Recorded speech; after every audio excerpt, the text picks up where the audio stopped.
Like, men will literally embarrass you. Like, men are not in style right now. Like, somebody said having a man right now is it's kind of like being a Republican. I said, please. Well, but true. Now we got we got the tea and a theory. We got the tea and a theory. We got the tea, what? And a theory. We got the tea and a theory. Hi. Hey. Is this thing on? Welcome back to another episode of Tea and Theory, where we spill the tea and we back it up with the theory. We're your hosts, Casson. And I'm Cornisha. Woo! Okay. Another week. Another week. How are you, Queen? I'm getting a little tired. we're being honest. Yeah. I'm getting a little tired. It's that time of the semester. Yeah. We are 1 week away from Thanksgiving. Yeah. Like I cannot wait for that week off. Mm-hmm. And so every day feels like I'm just dragging and pulling teeth. We're so close. And all I want to do is eat some dressing, some sweet potato pie. Mm-hmm. I'm ready to go. Yeah. I'm ready to go. Yeah. How are you? I'm good. Mm-hmm. I feel like I'm good. You know, I feel like I keep looking at my calendar and I'm like, okay, we're inching closer and closer to like fall break. But then after that, it's like the semester's over. Yes. You know? And so I'll get some rest. Internship applications are in. So I'm feeling like, woo! So I have a little break before like application or like interviews start. Yeah. And, you know, inshallah, there will be many. Yeah. Yes. Okay. And so, I'm feeling good. Today was this week was a little bit lighter for me just because so many of those big tasks were done. Mm-hmm. So I'm feeling good. I'm excited. I love that. Yes. I'm feeling good. And I'm excited. We're on line dancing tomorrow. Girl. I can't wait. And then the little art show on Saturday. Yeah. I'm excited. It's going to be a good weekend. Excited. I feel like I haven't seen outside in so long. Mind you, I went outside yesterday. But I haven't seen outside. I haven't like, you know, brushed shoulders with a stranger. I haven't told a woman, girl, you're so like, I haven't told a woman like she's tea. Like I haven't inhaled. There we go. Inhaled fresher air. Yeah. You know? Mind you, we went hiking on Sunday. Did. But I need more. Okay. Yes. Yeah. And more. Understood. We're gonna get all of that. Yes. Mm-hmm. Yes. We're gonna be outside. Whee! Yes. Okay. Yes. So moving to our icons of the week. Okay. So first, I wanted to, you know, as PhD students, as I said, we tired. Yeah. We've been doing the thing. Yeah. Doing the grading, seeing the clients, getting the work done. So I really wanted to, it was on my heart to really take this moment to maybe a little selfishly make PhD students our icons of the week. We do work really hard. We do. We don't get paid much, but I will say I'm very thankful that our program just found out that we do get insurance now. Yeah. So guys, we have not been getting insurance that was paid for us. So please, if you know PhD students, if you see PhD students, tell them you love them. Give them a hug. Yeah. We need hugs. Send them a care package. Yes. Why do care packages have to stop in college? Yes, like please. Send your people some. Please send us care packages. Okay. We would appreciate them so much. Like imagine the phone call, the phone call you will get after. Yeah. Because it's hard for us to call people in the first place, at least for me. Yeah. And so just imagine the smiles on their faces. Yeah. Touch a PhD student. Do something nice for them. Yeah. That sounds kind of crazy. No. I'm laughing because my mom literally had to do like a little proof of life text because she was like, hello. And I was like, hey. Yeah. I promise I'm alive. I promise. No, the other night I was taking Ralphie out and, you know, it's getting darker sooner. And so my mom calls me and I was like, oh yeah, you know, I'm taking Ralphie out right now. She's like, oh yeah, kiss my baby for me. Aww. And then she said, text me when you get back in. I forgot. Yeah. I remembered when I was talking to you in the car yesterday and I almost burst it out. I was supposed to text her back. Yep. I did, in my defense, she had asked me for something, so she did get an email from me that morning, so she knew I was alive.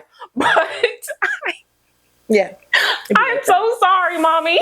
No, it'd be like that. I be telling my parents all the time, like my friends and family, like, love you down. You are always on my mind. I promise. I promise. Now, will I find the time? Like, if we could just communicate telepathically, you would know how much I be thinking about you. You would know. But the way that I be thinking about you mid homework, and I have to lock it. I can't. If I deviate, yeah, the thought's gonna be gone. Yeah, it's gone. Yeah, it's not gonna be good for anybody. So. Yeah, just know, Mom, I love you. Sis, I love you. Friend, I love you. Guys, period. Y'all know me. Y'all know my heart. Exactly. We love y'all so much. I know my daddy listens. Dad, I love you too. I'll talk to you on Saturday at 9 a.m. Yes. But, so that was our first group of icons. Mm-hmm. But I hear we have a second group. So there was an election in New York. Yes. And who won? Big Zoran Mamdani. I don't know if y'all heard. Big Zoran Kwame Mamdani, mayor-elect of New York City. And is. So, like, wow. Like, even though I feel like I was an honorary New York City, citizen. I felt like I was because girl, I was watching that race like I lived over there. Girl, mind you, I'm in Texas. No, like I'm several hours away. Several hours. And I was just literally like, you gotta win, man. You gotta win, please. Girl. And did. And did. Y'all came through. Y'all sure did. Y'all did y'all big one. Whew. Shout out to y'all for showing up to the polls. Like, I'm sorry. It gave. I know, like, a lot of people have feelings about the, 2008 Obama era. It literally reminded me of when Obama first won. Hope. There was hope. Diva. That's what it feels like. It literally feels like we got a little hope. And, people have feelings and thoughts about candidates, but I'd be like, girl, there's something very radical about having hope, girl. Yes, and we need more of that. Yeah. And honestly, that's how I felt in general with all the elections, aside from Texas. Texas did not do what it needed to do. Yeah. But all the rest of the elections that were happening, Texas. They're actually it was giving hope. It was giving, okay, a change is gonna come. Yes. That is okay. Sorry. Yeah. So, thank y'all. Thanks, guys. For doing y'all thing. Ooh, yes. Yeah. Getting to the topic of the week. Oh, I'm excited for this one. So here's the tea. Okay. I have two. I have like two flavors of tea. Okay. Ooh, I like. But I think they go well together. Okay. Ooh, a little like a blend. A little blend. I like a blend. You know the vibes. Okay. So starting with like a article that I feel like really got the girls talking. What's that? That part in that song by Kanye and Jay-Z where they're like, I don't know what it means, but it's provocative. No, it's not. It gets the people going. It got the people going. Yeah. Girl, it was that provoking. First of all, whenever there's something interesting going on, just know, pull the curtain back, it's a black woman. It's a black woman. It's a black woman behind it. So Ms. Shantae Joseph, step to the front, please. So she wrote an opinion piece on Vogue titled, "Is Having a Boyfriend Embarrassing Now?" Just that title alone. The title alone, I said, click. Immediately. I said, I need to know. Wait a minute. Yeah, tell me about that. So, in the article, she really talks about the ways like that women are now showcasing the ways that they're in relationships on social media. And so she really like talks about how women are really not really finding having a partner as cool. The piece talks about, conversations that she had with women or influencers about like the reactions that they received when they posted like little indications of their partners. And so people were talking about like, well, like a lot of people would unfollow. Like I lost a lot of followers. People felt like being in a partnership like waters women down. Like they go from being like the really fun, exciting influencer to being kind of very stale, like male centered. I'm always posting my man. And like one of the things that I had noticed that I was like, yeah, was like, when she talked about women posting their partners, it's never like, here's the face of my partner. Yeah. It's like, ooh, a hand. Yeah. Ooh, it's a steering wheel. It's a steering wheel. Ooh, there's someone across me on a date. You know what I mean? Do you see the pinky? Do you see his pinky? Oh, do you see how that pair of shoes is like next to mine? But like we're very, like, it's, you know, it's very like, ooh, mysterious. Yeah. It did. Right? And so they talked about how like men-centered women are not cool no more. You know, there's like this tension of not wanting to be seen as male-centered, but also wanting to have like the clout that comes with having a partner. And like it seems like it's kind of like you're walking a fine line. Yeah. Right. And some of the women in the article talked about how like, you know, the embarrassment of like if I post my partner, regardless of how long I had been with them, and then they embarrass me, they cheat on me, we break up. And like now I have like all these pictures and just this fear that like men will literally embarrass you. Like men are not in style right now. Like somebody said having a man right now is like, it's kind of like being a Republican. I said, please. Well, but true. But yeah, so it's like all these very like weird feelings that are happening.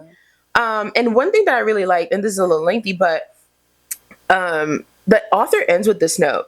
So she writes, from my conversations, one thing is certain. The script is shifting. Being partnered doesn't affirm your womanhood anymore. It is no longer considered an achievement. And if anything, it's become more of a flex to pronounce yourself single. As straight women, we're confronting something that every other sexuality has had to contend with. A politicization of our identity. And then a little bit later, she writes, obviously, there's no shame in falling in love, but there's also no shame in trying and failing to find it or not trying at all. And as long as we're openly rethinking and criticizing heteronormativity, having a boyfriend will remain a somewhat fragile or even contentious concept within public life. And so this is also happening alongside a wave of women reclaiming and romanticizing their single life, where being single was once a cautionary tale. It is now becoming a desirable and coveted status. Another nail in the coffin of a centuries-old heterosexual fairy tale that has never really benefited women to begin with. Shante? Oh. Talk your stuff now. She ate that. Talk your stuff now. Because I was reading that and I was like, I do feel like there's now been a wave of like, you know, more of an acknowledgement of like, oh, this is what a male-centered girl looks like. And like, we don't want to be that. Girls before, you know, men, boys, and, you know, romantic relationship down, friendships up, and intimacy with your friends, maybe not the man, you know? Yeah.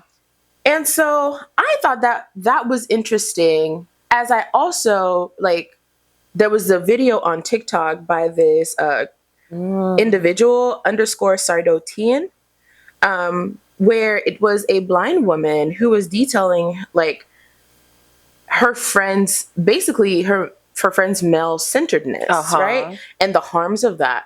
And so she's sharing about how, you know, I believe she was out on the town with her friend. Yes. And, you know, they're out, they're dancing. And the woman who's telling the story is getting a lot of attention. Yeah. Apparently her friend doesn't like that. And so she tries to take her man, you know, it's like she's trying to take the attention away from her. And at some point it's like, oh, she finds out she's dancing with like a famous football player. And so that's another thing. And so the friend is really trying to get at him. Doesn't work out.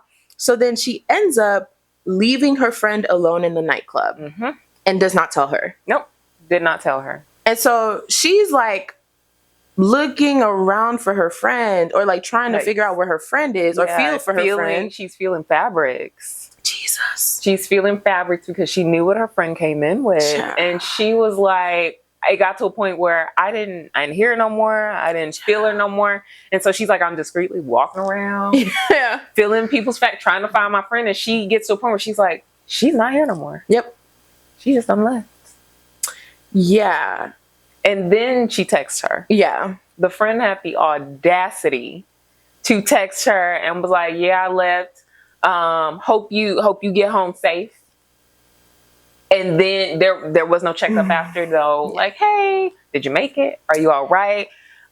There was nothing after. And they had a conversation the next day. And she was telling her, like, that was messed up. Yeah. Like, why would you do that?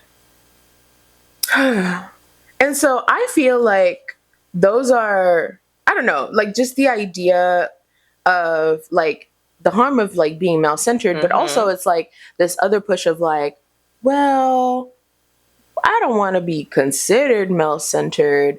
And so I feel like we're really at a push and pull between like, you know, the things that we know, because there is so much more accessibility. Like you're on TikTok, you're online, there are more conversations about like the research, right? Or really like the theories. So people are more knowledgeable about like feminism or womanism, right? And so, or like frameworks that really highlight kind of like the gender inequalities in our like political, social, you know, economic or personal lives, right? And so I also feel like we also then have knowledge of like things like the patriarchy and sexism and misogyny. And so with that knowledge, I feel like we're always at a constant push and pull as like women who like men, because you'll acknowledge both of those things. And like, yes, I know the patriarchy and yes, I know sexism, but like that man is fine. Yeah. Yeah. It's like, I still want the company. I still want the romantic love. I still want that love. I still want that attention. I still want that. Then you're also like, fighting against like, but at the same time, like, you don't need to be. And that push and pull is a thought that it birthed a thought that I had of really, what is decentering men about? Yeah. And I came to the conclusion that decentering men is not about, essentially, it's not about us not finding love. It's not about us not wanting companionship, but it means that we're not building our whole life and identity around that. It means that you're able to put who you are first. Without forgetting your worth and understanding that you are worthy regardless of your relationship and your connection to a man. Yes. And I definitely agree. But I feel like sometimes when we're taking in the information, it's interpreted a little bit different. Like people are thinking about like, well, we have to do away with like this push for romantic relationships. But I'm like, but that's kind of like an extreme. Yeah. And that's a hard to desire to get rid of, especially how much we've been like programmed. And like, I feel like despite having access to all this information about, you know, patriarchy and sexism and you know, even I'm thinking about like Miss Sprinkle Shara 7 be online telling you like, you know, these men ain't nothing, but like, ooh, it's kind of hard to really unpack and undo the work. You know, beyond men ain't ish and I'm no longer engaging with men and I'm not interacting with men. Like, it's like really hard to have that theory meet praxis. And it got me thinking about like the burden of knowledge. And so in 2009, Christian Turner wrote about this in the Georgia Law Review. And so they use the concept of the burden of knowledge to really discuss like why people may want to remain ignorant when it comes to things like, specifically they were talking about like HIV testing, genetic testing, and like lawyers facing like client perjury or like false evidence, right? But I think that it applies here because they talk about how despite the advantages of like, you know, ignorance despite the advantages that knowledge often provides us, like ignorance is preferable because it shields us from the very harsh, unpleasant realities that we have to face. And it keeps us from having to make very like difficult choices. And they also mention like immunization against like attacks by others. And so they also talked about how like our society has so much information, right? And we are constantly saturated with knowledge. That is helpful, to help us kind of predict our futures.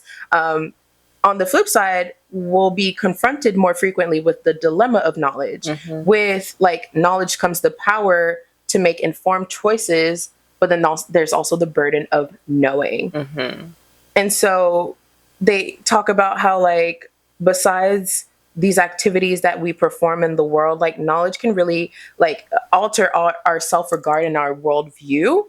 And so it can challenge these very deep beliefs that we have and reveal this kind of different person, maybe one that's more vulnerable or less adapted. And so then we're really sitting at like this crossroad of like, well, then do I lean with this belief and what's been comfortable? But also I look to my right and here's the reality. And how difficult that is. And even they wrote that ignorance is kind of a form of self-preservation. And so as far as we're concerned today, we do have access to so much research, which are all very real when they talk about the impact of sexism and patriarchy and heteronormativity in dating. And it sucks. But then there's just that, once again, that big gap between theory and praxis, because I'm like, many women know this, but I do want to be in a relationship. I do wish to be loved. Exactly. And the answer is just not as straightforward as like leaning into just loving yourself and, sitting with your girlfriends and having a good time. Like, I think that friendships can be incredibly intimate, but so can romantic relationships. Yes. And it's a different type of intimacy. It's not the same. So you're feeling you're feeling a need. But it's not the same need. And so it's hard for us to just tell women, girl, go learn to love yourself. Exactly. That reduces it a lot. Like, we have been programmed to lean into taking care of others. Getting a man. You know what I mean? A lot of women, heterosexual women in particular, talk about like, growing up, I always had my wedding planned out. I've always thought about this fairy tale relationship. And so now I'm 25, I'm in the streets and you telling me I can't, I got to lock in and go home and go love myself. What? No one prepared me for this.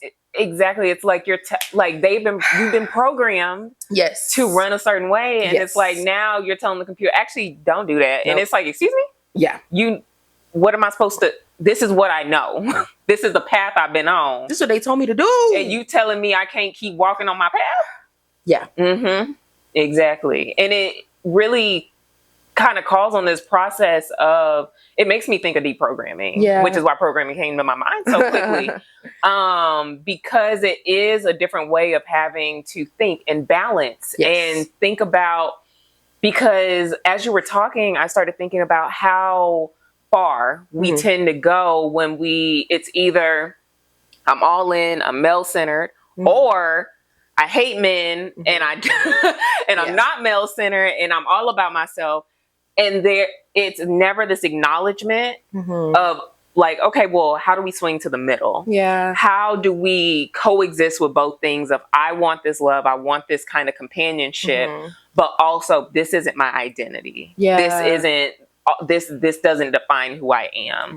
And so I feel like a lot of times that's what's happening. We're seeing these extreme swings from one end to another, and there's not a lot of support for how do I get in the middle, but how do I also kind of balance some of the feelings of feeling uncomfortable that comes with, I want this type of love, but I'm recognizing that, okay, this isn't everything, but also it makes me feel kind of weird to say I want this when so many women are saying, girl, you're fine. You like, go be with your friends. And so it really is a balancing act that requires a lot of support, a lot of rewiring, rethinking, self-definition. And speaking of self-definition, so self-definition is a concept that comes up in Black feminist thought by Patricia Hill Collins. And so I was reading an article by Jessica Moorman, where she conducted a study that sought to understand how Black women define unmarried life for themselves. Okay. And how different relationships, experiences, and contexts contribute to their belief around being single. So she relied on those tenets of self-definition and self-recognition from Black feminist theory to kind of help us understand how this is happening, to learn about these experiences and frame these experiences by Black women. And something, when I was thinking about self-definition, when I was reading about self-definition, it really stuck out to me how powerful it is when we're having this conversation about decentering men. Self-definition occurs collectively through mutually constitutive practices of shared recognition, which allow Black women to identify and celebrate commonalities, strengths, and shared history with one another. So research exploring the impact of shared recognition and self-definition on Black women's experiences have found these strategies allow Black women to remake gender norms in their communities, organize politically, and reimagine their relationship to men and other Black women. And so self-definition is a big cornerstone of when we're thinking about decentering men, being able to redefine for yourself, well, what does this look like for me? What do I want this to look like? How do I want this to feel? And so it's a really important part of this process, like as we're talking about this pendulum swing that Black women are in being able to kind of bring yourself to that middle ground of this is what it looks like for me, because it's not going to look the same for everybody.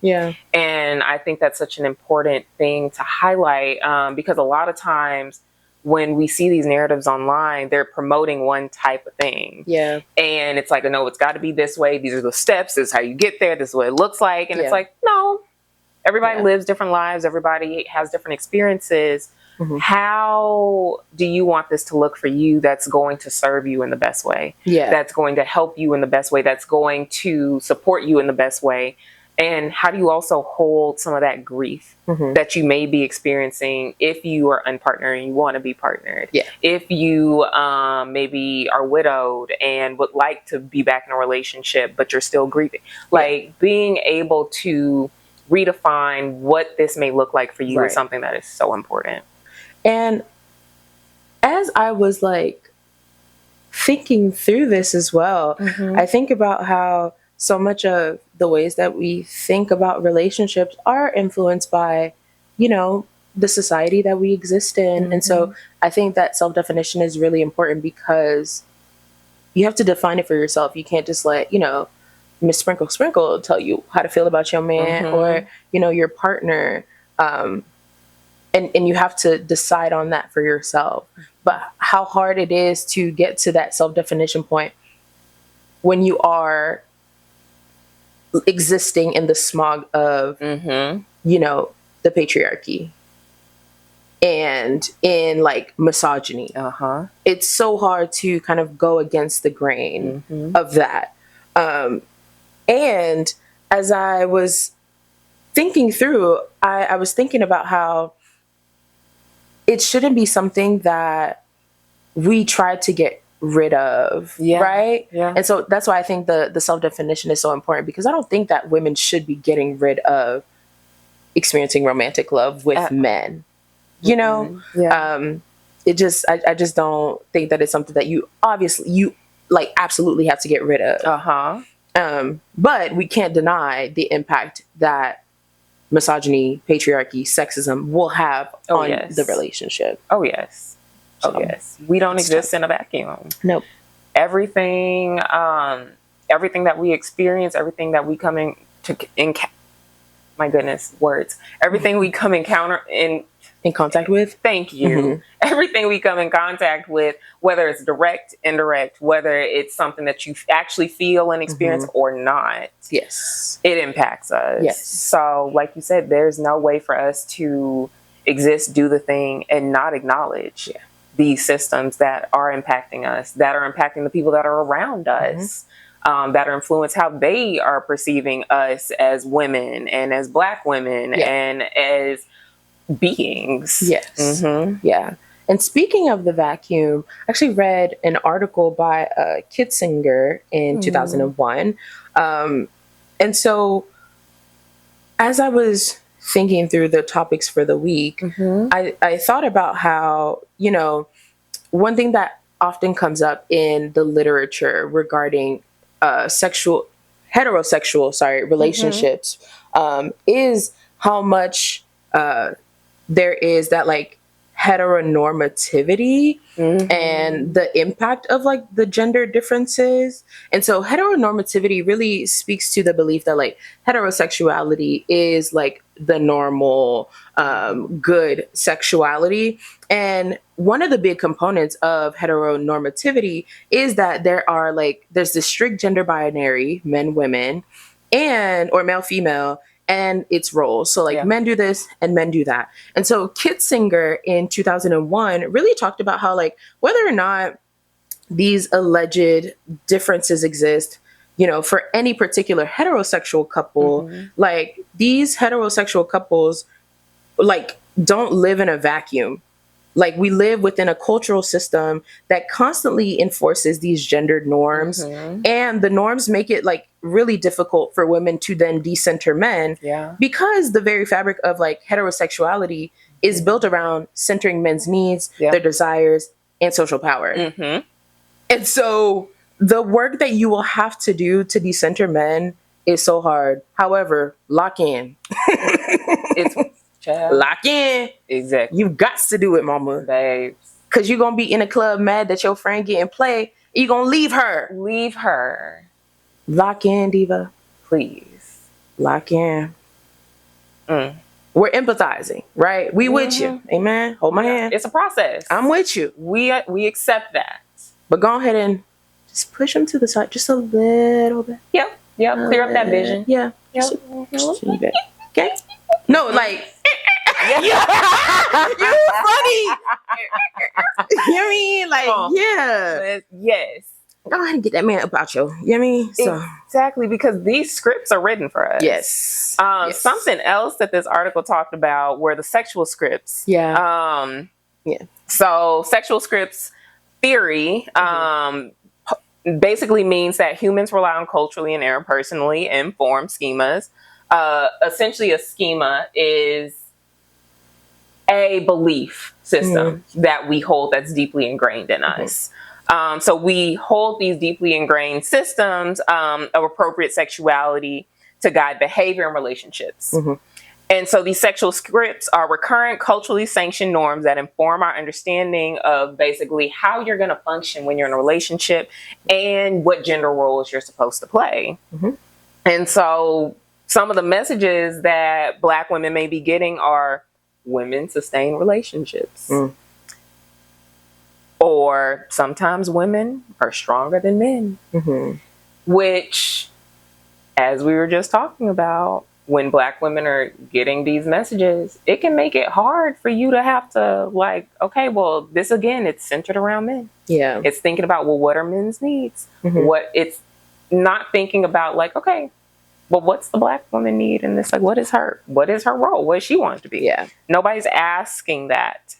But they then talked about intrapsychic scripts. Oh, okay. I've never heard this term. Me neither. Tell me about it. I fell in love with this term. I actually fell in love with this article. I love this article. And it reminds me of Afrofuturism. So they talked about intrapsychic scripts are internally rehearsed and informed by culture and interpersonal interaction. It can be described as fantasies or daydreams, and the process of intrapsychic scripting gives life to our deepest desires through the norms and values of the social world. So I feel like intrapsychic scripts give us an opportunity to, again, reframe, self-define. What do we want decentering men to look like? It asks us to dream. It asks us to push those boundaries. Again, going back to Afrofuturism that we talked about. Check out the episode. Going back to that concept of us being able to dream of realities that have not existed, whether it be past, present, or future, allowing us to see past what they're telling us is our reality and what it has to be.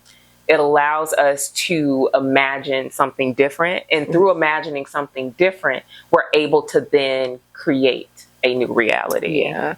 That's beautiful. Yeah. And I love the ways that like it provides like empowerment and agency to imagine what you would want, you know, love to look like.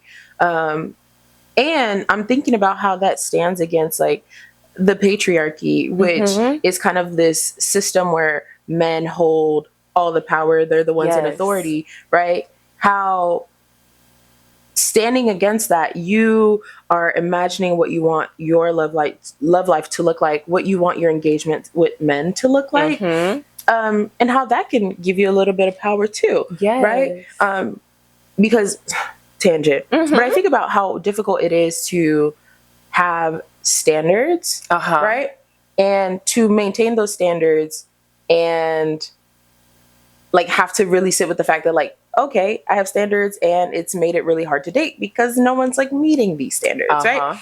And that can make you feel a little powerless. Yeah. But then it's like, I set this up. I did this for myself, right? And so I'm not, it makes it, I imagine it makes it a little bit easier to not fall to, I have to give up all that I want because I want this man. But there's power in like, no, like I define what I want this to look like and this is what I want it to be. And it's just what it is. Yes, it is what it is. Yeah. And it's okay that it is what it is. Yeah.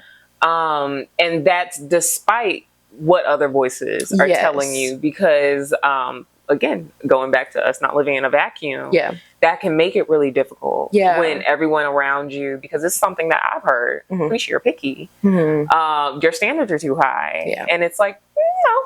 Yeah. I found people that can meet them. Yeah. So no, they're not too high. Yeah. But it can make it really hard when you have those voices that are constantly coming in telling you that. And then, so one of the articles that I read for today, started reading, and then I was like, no, we're decentering men. So absolutely not. But I just have to briefly mention it because, so the article, essentially they did interviews with married Black men to try and understand why Black women were single. And mind you, this article came out in 2014. So not that long ago, but apparently long enough ago that some of the language that was used in the interviews, I was like, oh, they, at one point, Black women referred to, they like as a Negro woman.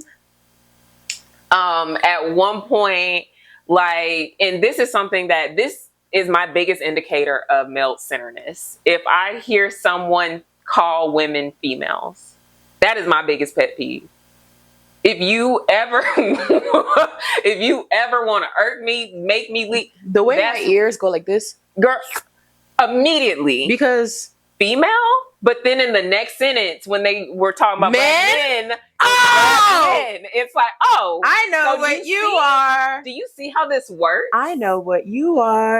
Yeah, got your teeth. Exactly. And so for one, that article, the language that was used was just horrible. Yeah. But then one of the top things that they talked about was Black women's standards. And they were like, oh, they're too high. Oh, they need to lower them. They're not giving brothers a chance that have potential. They're seeing the outside, but they're not looking at the inside. And baby, I'm not here for struggle love. I'm not here for struggle love. Black women, you don't have to be here for struggle love. It's okay. Let's decenter men. We don't have to put up with things that we choose to not put up with. Things that we don't want to put up with just because someone else is telling us, oh, well, your standards are too high. You should go ahead and bring them down. Maybe you'll find love. Maybe you'll find someone. Will you be happy? Yeah. Ask yourself that. Yeah. Will I be happy if I lowered my standards and I settled for whatever this thing is? If the answer is no, go do the stuff that's going to make you happy. Go take your trip. Go be with your friends. Go date another man. Yeah. Like whatever that is. Go do the things that are going to make you happy and bring you joy. There is no reason. There are too many people on this earth, no matter what they try to tell us, no matter what type of scarcity mindset they try to promote. Yeah. There are always more people that we can find to be in community with, and we will find like-minded people. So even when it's feeling hard, when you're trying to decenter men, there are women out there that are on that journey. Charlie's Toolbox. That is a community. When I tell you that from the beginning, I've been following her on Twitter for years. And when her message has never changed, decenter men. Yeah. And she has a podcast as well. So check it out after you listen to us. She has resources. She is doing a project where she's having women tell their stories. Yeah. Check it out. See the resources that she has, because this has been her mission and her message from the beginning, and she ain't never faltered. And she is one that I will say is not falling on this far in. She's found a good way to kind of come into the middle of that pendulum swing of being able to decenter men and still recognizing romantic love, still putting yourself first. So she's not on that opposite end where she's just like, forget men, hate men. She's not on that part, and so check her out. Yeah. Charlie's Toolbox. Yeah. And I feel like an important part of decentering men is not just that we give up on having relationships with men, but it's the idea of you don't have to compromise your wants and your needs and your desires for this one man. Because he ain't compromising his. For this one relationship. Because you get to have choices. Yes. And the part of decentering men is if that's not the relationship for you, or that's not the man for you, there are other aspects of your life that you can pour into, that you can just turn to, so that you're not just focusing on this one very sucky relationship. If you're happy and in love, you are treated well, stay in that, bask in that, you deserve vibes. But but if you're not, girl, go ahead and write that up. It's okay. It's outside. Yeah, look, it's outside the clock. Okay, and so it's okay. Go outside. Go outside. Go if you need to grieve. Yeah, grieve. Go therapy. Cry. It's okay. Cry. Grieve. What dance. I'm crying in the club. Sorry. Okay. Just kidding. Just kidding. I'm crying. I'm joking. No, but grieve. But one part that has stuck out to me was when you talked about is you happy? Girl, is you happy? Are you happy? And the tea is the research is saying, some of y'all is not. No shade. Let's get into the theory. Okay, because the part of the article that talks about our relationship's still cool. Is being with a man still tea, right? And so I went into the research, and girl, it's looking bleak. So Wahring and Simpson in 2024, so last year, okay, very close. They looked at the research from over 50 scientific studies on gender differences in heterosexual relationships. What they say? Child. Apparently, men are more likely to be focused on entering steady relationships. Do you want to know why? Why? Because they benefit so much more. Big deal. I wonder why. Their well-being and their health is constantly higher than the women. Okay, the life of expectancy of men is more strongly associated with being in a steady relationship than that of women. Your man living longer because of you, but are you living longer because of him? Look, he's stressing you out, but you taking care of him. Make it make sense. Okay. In addition, the authors found that men are less likely than women to initiate a breakup while in a steady relationship. They're more likely to experience loneliness after a breakup and are less likely to see the positive side of a breakup, right? And so overall, the women are not gaining as much, and they looked into why. So it's because in numerous studies, they found that women usually have more emotional support from their social environment because women are pouring into their friendships. Whereas men are entering their romantic relationships and expecting to get all of that, and expecting and receiving. So they're expecting it, and women are reciprocating it, right? Or giving it to them, but they're expecting so much more emotional support. Whereas women, some will have fuller lives, and so they'll go to their friends and they'll have other things going on. And so men are way more dependent on women to fulfill their emotional needs. And so steady relationships are more psychologically important for men than they are for women. And so this is in terms of heterosexual relationships. But then I was like, what's the tea on same-sex relationships? I like it. Right? Where are we going? Yeah. And so this article by Umberson and colleagues in 2018, I really liked because one, they kind of support the idea or the confirmed research that shows that like men just benefit more from being in a romantic relationship. But there's also, they give us another more of a breakdown. So they talk about how the reason why men will benefit more really comes from the ways that like there are structural systems of gender, right, which impose different like responsibilities on men and women. And so women have kind of this sense of responsibility and attention to, you know, the health and the well-being of others, so thinking about the children and their spouse, while, you know, men are encouraged to have like this greater independence and in attention to the needs of others as well as their own health. And so in a relationship, they're more likely to, so in this study, they talk about how like there's this talk of kind of like ways that we influence our spouses to take care of their health. And women mostly do that. So that's why they have so much better outcomes, is because you have a woman behind you who's telling you, you gotta go to the doctor. Yeah, you gotta go to the doctor. Wait, what's that lump? You should get that checked out. Babe, let me take care of you. Oh, you're sick. Let me da-da-da. Yeah. But who doing it for the women? You're not turning around doing that for you.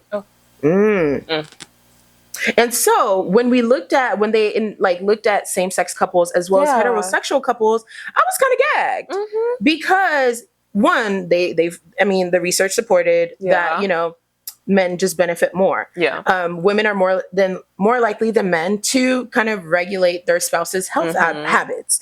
But they also found that this is very similar for like women who are in relationship with, men who are in a relationship with like men. So for men who are, so they wrote, men are less likely than women to attempt to regulate their spouse's health habits. But this pattern is stronger for men married to women than men married to men. So it kind of confirms this idea of like heteronormativity, right? The gender roles are still in place. So when you are a man with a man, right, a lot of same-sex relationships don't have those same constraints. There is so much that you have to already unpack as you come to realize that you are queer. There are so many more like rules that society gives you that you're like, no, because you're breaking one of the biggest ones, which is heteronormativity. So when you realize like, oh, like if I can break that rule, I can break that one too. Exactly. Like I don't have to follow this stupid little script. And so in people who like are in these like same-sex relationships, folks can take care of each other. So it's almost as if the ability was there the whole time. Yeah. And so then in relationships where women are with men, you know, they're taking care of their partners, but you don't see that in relationships where women are with women.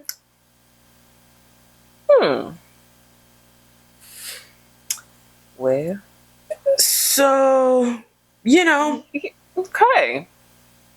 Folks are learning to take care of each other and themselves. Just not in the heterosexual ones. Right? And so in thinking about like, are relationships still cool? I feel like with the information out there that like women are, your man will benefit more from this relationship than you will. Why should I be with you? Child. Why am I posting your hand? Why am I telling the people I'm with you? You finna live longer than me because I'm doing all the stuff. You finna live longer than me. You probably gonna embarrass me at some point. It's gonna stress me out. You gonna stress me out, child. So like, what's the point?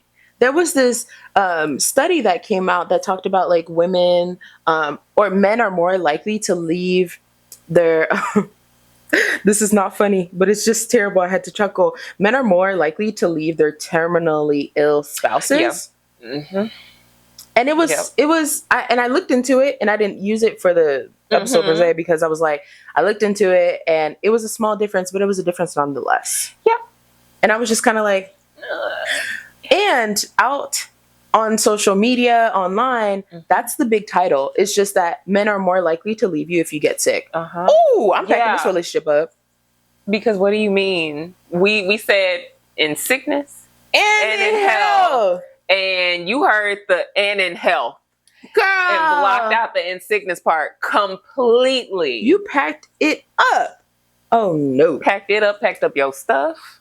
Yeah. Yep. So with knowledge like that, what am I doing? Why are we here? Why am I here? Why are we here?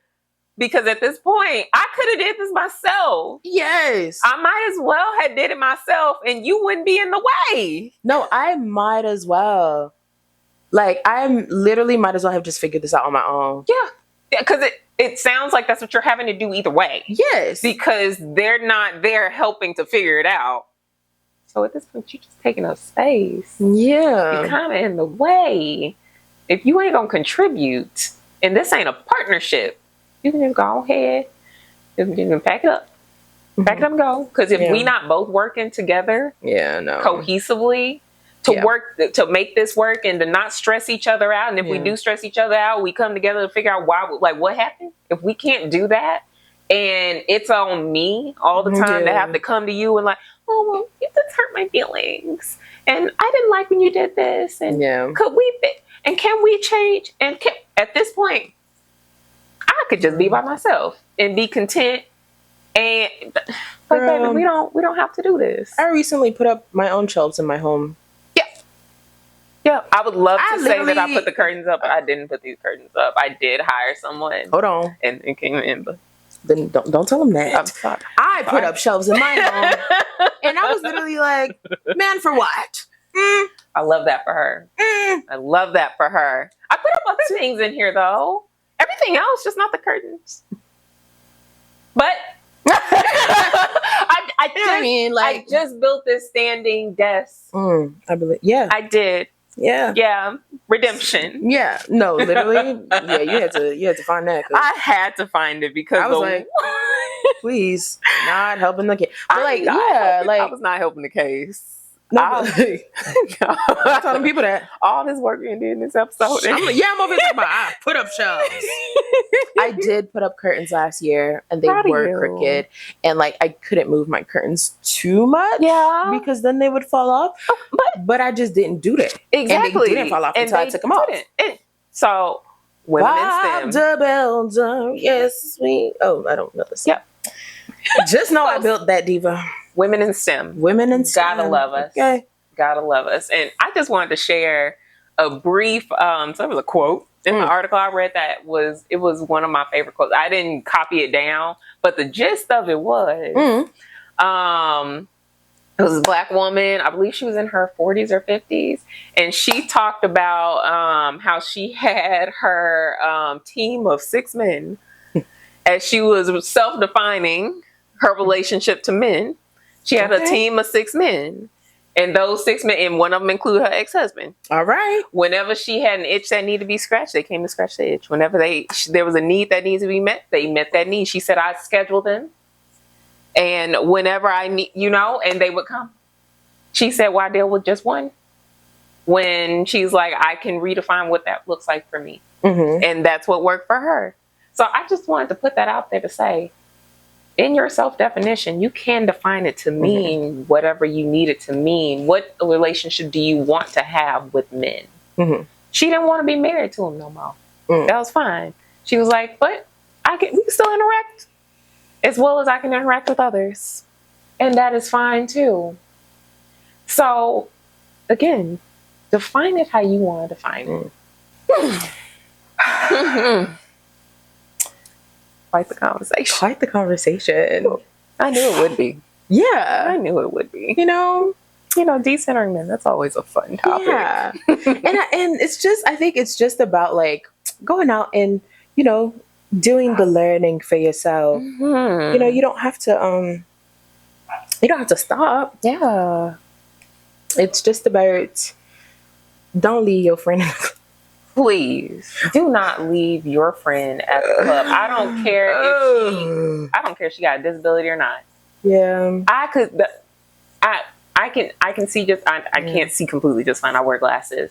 My vision is actually bad. But even your friends don't leave your friend regardless at the club. A buddy system.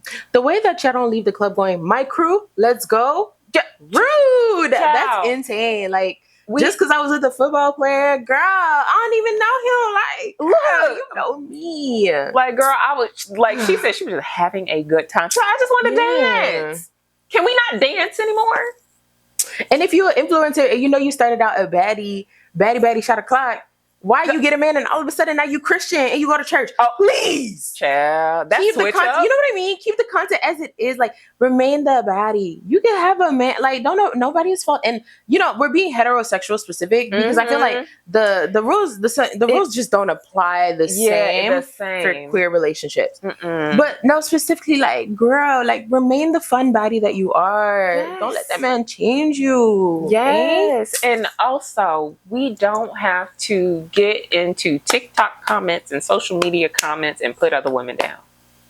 We don't have to do. I saw this video earlier. It was this dating influencer in Dallas, and he was talking about like how he went to this place, and then he went to this place, and then he went to this place. And he was like, and the girl, she just didn't like me.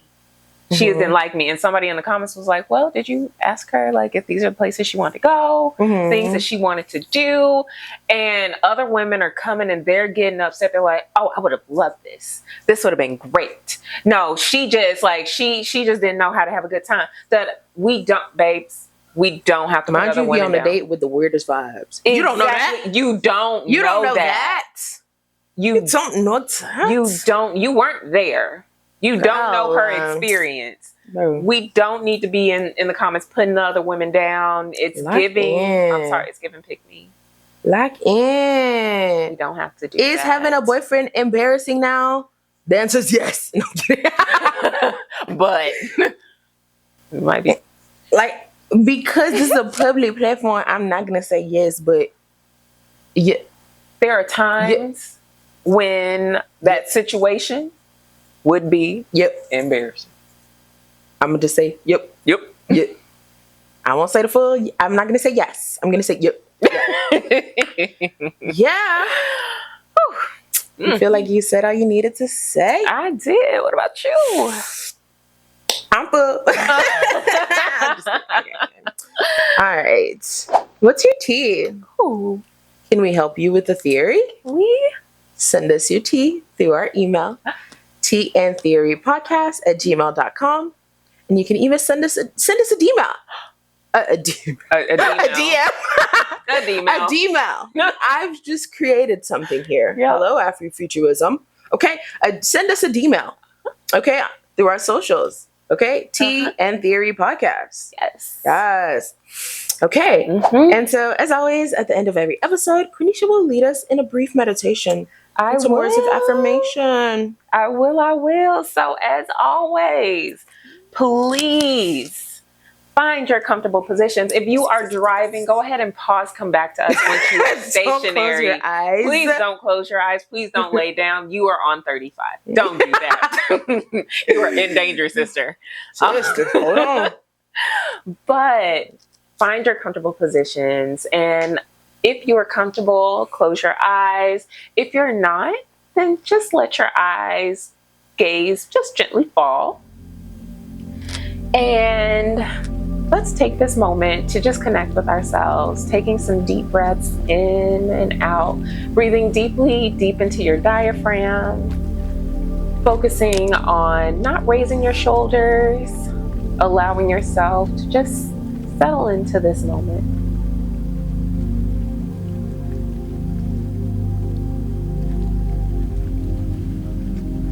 You can choose what vision you want for your life.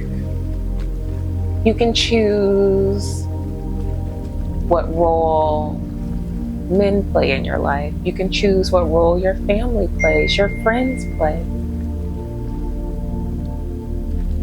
That's your choice and that's your option.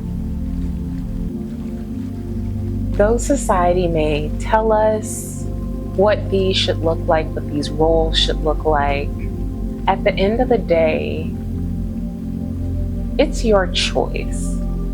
It's your choice to go against the grain. It's your choice to be different. We were made to be unique.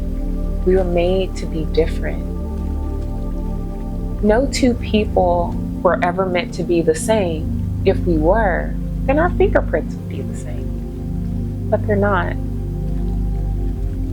Allow yourself to be the special person that you are, to be the full person that you are. So define who that is. Allow yourself that time to get to know you. Figure out what this little life can look like. As you are settling into this moment, if any thoughts cross your mind, it's okay, just acknowledge them, let them float on by, and take this moment to just be and be present.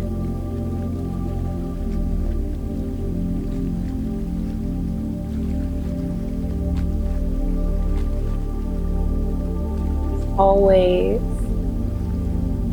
I like to leave you with some affirmations that you can repeat to yourself silently, or maybe you want to repeat them just in your head.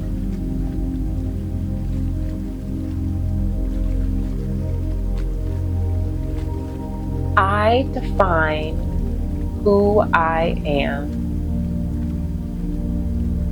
I define who I am.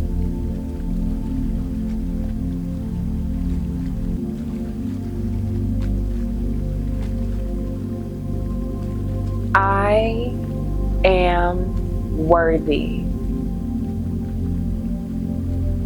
I am worthy.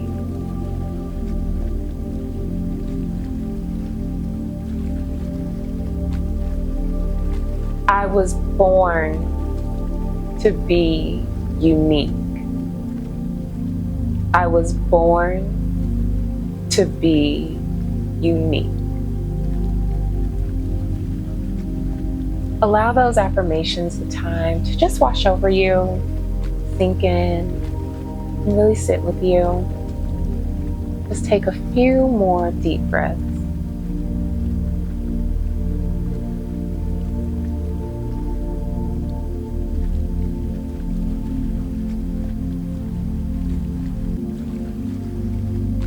When you're ready, and only when you're ready, you can begin to come back to the present moment, wiggling your fingers, wiggling your toes. Maybe you'll turn your head from side to side gently. And when you're ready, you can open your eyes slowly and rejoin us on the couch. As always, we are so excited that you made it through another episode with us here at Tea and Theory, and we are so excited to see y'all in our next episode. Bye!